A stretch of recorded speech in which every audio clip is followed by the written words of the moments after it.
کی شان شوکتوں سے الگ دوسری سب نبوتوں سے الگ۔ اسلام سنت ہے، سنت اسلام ہے۔ جس نے سنت کو الگ کر کے اسلام کو، قرآن کو اپنی عقل کے مطابق سمجھنے کی کوشش کی، وہ گمراہ ہو جائے گا اور وہ برباد ہو جائے گا۔ نماز حکم ہے قرآن میں پڑھیے، روزہ حکم ہے قرآن میں رکھیے، حج حکم ہے قرآن میں کیجئے۔ نماز کی تفصیل کہاں سے ملے گی؟ روزے کی تفصیل کہاں سے ملے گی؟ حج کی تفصیل کہاں سے ملے گی؟ زکوٰۃ کی تفصیل کہاں سے ملے گی؟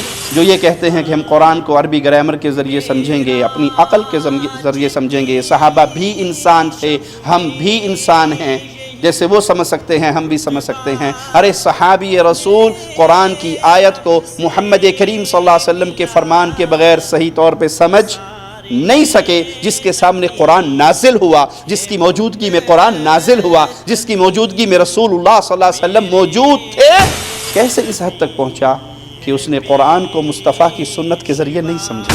اور جب قرآن کو سمجھنے کے لیے سنت کے پابند بنیں گے، قرآن اور سنت کا فہم لیتے ہوئے سلف صالحین صحابہ کے فہم کے پابند بنیں گے، تو پھر جنت کے دروازے کھولیں گے، گمراہی کے دروازے نہیں کھولیں گے۔ قرآنی نبض حیاتی، قرآنی طہر ذاتی، قرآنی عصمت امری، قرآنی طوق نجاتی، قرآنی نبض حیاتی، قرآنی طہر ذاتی، قرآنی عصمت امری، قرآنی طوق نجاتی، آیات اللہ حمتنی غمرتنی بالبرکات، تحفظنی من همزات الشیطان ومن زلات، آیات اللہ حمتنی غمرتنی بالبرکات، تحفظنی من همزات الشیطان ومن زلات، قرآنی نبض حیاتی، قرآنی طہر ذاتی، قرآنی عصمت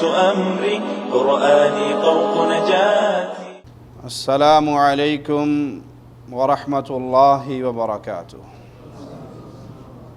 ان الحمد للہ نحمده ونستعینه ونستغفره ونعوذ باللہ من شرور انفسنا ومن سیئات اعمالنا، من يهده اللہ فلا مضل له ومن يضلل فلا هادي له، اشهد ان لا اله الا الله وحده لا شريك له واشهد ان محمدا عبده ورسوله، اما بعد، اعوذ باللہ من الشیطان الرجیم، بسم اللہ الرحمن الرحیم، قل هو اللہ احد اللہ الصمد لم یلد ولم یولد ولم یکن له کفوا احد۔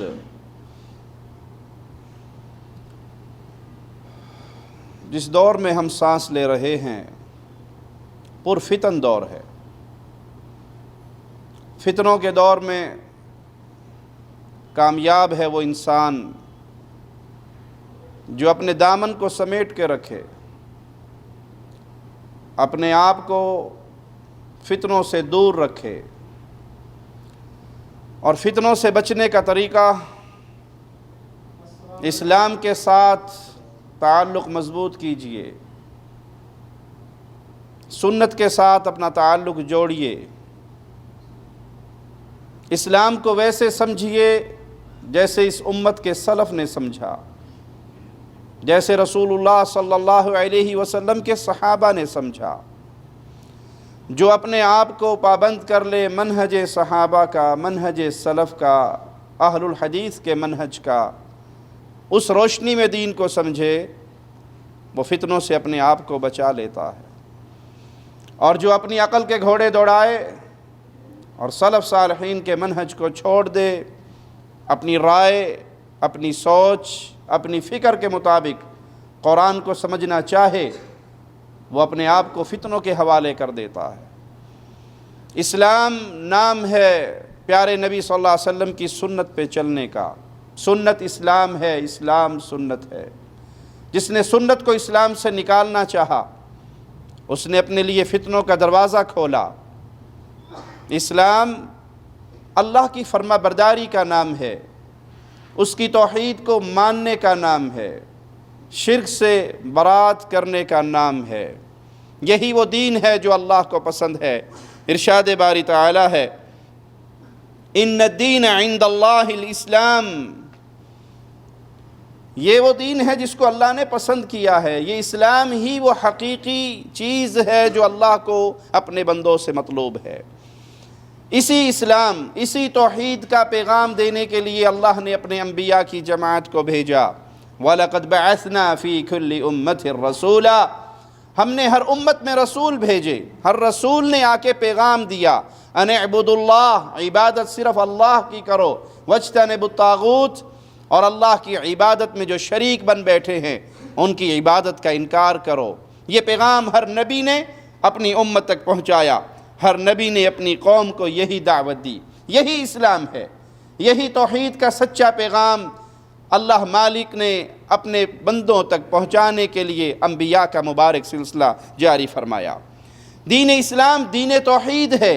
اس کی دلیل اللہ مالک کے فرمان سے سنیے، شرع لکم من الدین ما وصى به نوحا والذی اوحینا الیک وما وصینا به ابراہیم وموسیٰ وعیسیٰ ان اقیموا الدین ولا تتفرقوا فیہ، اس نے تمہارے لیے دین کا وہی راستہ مقرر کیا جس کے اختیار کرنے کا نوح علیہ السلام کو حکم دیا گیا تھا، اور جس کی اے محمد صلی اللہ علیہ وسلم ہم آپ کی طرف وہی بھیج رہے ہیں، اور جس کا ابراہیم، موسیٰ اور عیسیٰ علیہ السلام کو حکم دیا گیا، اور وہ یہ ہے کہ دین کو قائم رکھنا اور اس میں تفرقہ بازی نہ کرنا۔ یہ دین توحید ہے جو اللہ نے اپنے ہر نبی کے ذریعے اس کی امت تک پہنچایا۔ پیارے نبی صلی اللہ علیہ وسلم کے فرمان کو سامنے رکھیے، کسی مسلمان کا مال اس کی رضامندی کے بغیر ناجائز طریقے سے کھانا حلال نہیں ہے۔ اب یہ حدیث ہے، یہ پیارے نبی صلی اللہ علیہ وسلم کی سنت سے ہمیں درس مل رہا ہے۔ تو سنت قرآن حکیم کی بہترین تفسیر ہوا کرتی ہے۔ ہم نے ابتدا میں بات سمجھائی کہ اسلام حقیقی کو ماننے میں ہی فتنوں سے انسان بچ سکتا ہے، اور اسلام حقیقی نبی کریم صلی اللہ علیہ وسلم کی سنت کو اگر چھوڑ دیں گے تو کبھی سمجھ نہیں آئے گا۔ سنت کے بغیر قرآن نہیں سمجھا جا سکتا۔ قرآن کی بہترین تفسیر آپ کی عقل میں آنے والی بات نہیں ہے، قرآن کی بہترین تفسیر محمد الرسول اللہ صلی اللہ علیہ وسلم کی بیان کی ہوئی ہے۔